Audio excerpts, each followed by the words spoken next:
Hi, I'm Jen Gallacher and welcome to a Crafting with Jen video. Today I'm going to use these darling styrofoam trees that I got at Hobby Lobby, as well as a couple of different wintry colors to create yarn wrapped winter trees. This is a fun craft you can do with kids if they are comfortable handling a heat gun, or glue gun rather. If not, it's a craft that you'll want to do and maybe they can help by embellishing the trees. So let's go ahead and get started.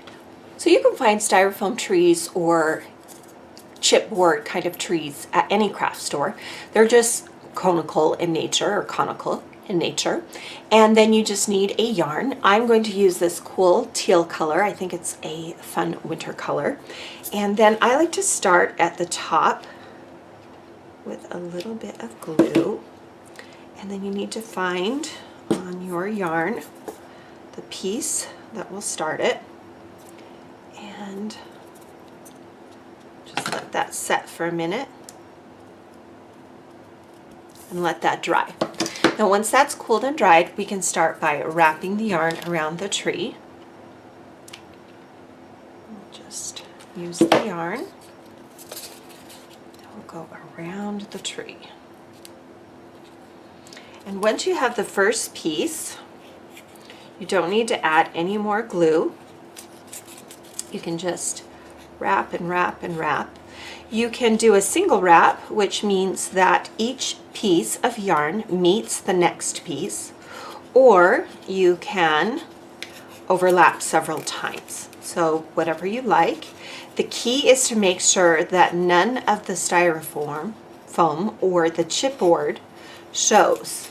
You also want it to look as clean as possible. So take a moment and adjust.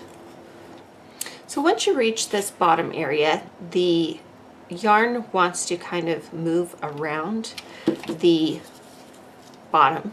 So what I'll do is I'll do a thin bead of glue and wrap it around.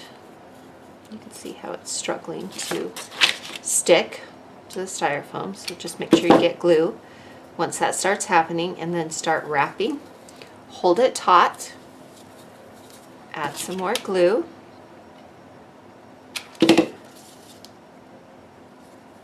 And I do about an inch at a time of this technique. And you just keep going until you've filled this whole piece with hot glue. And then use your scissors to trim it.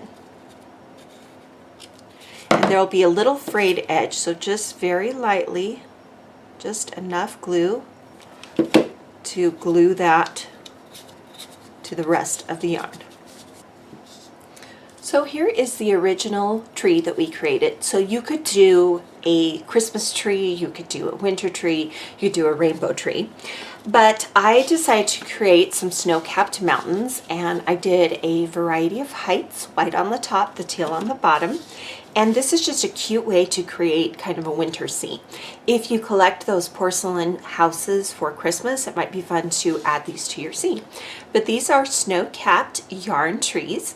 Thank you for joining me for today's tutorial. If you like these tutorials, be sure to subscribe to my YouTube channel and visit jengallacher.com for additional inspiration.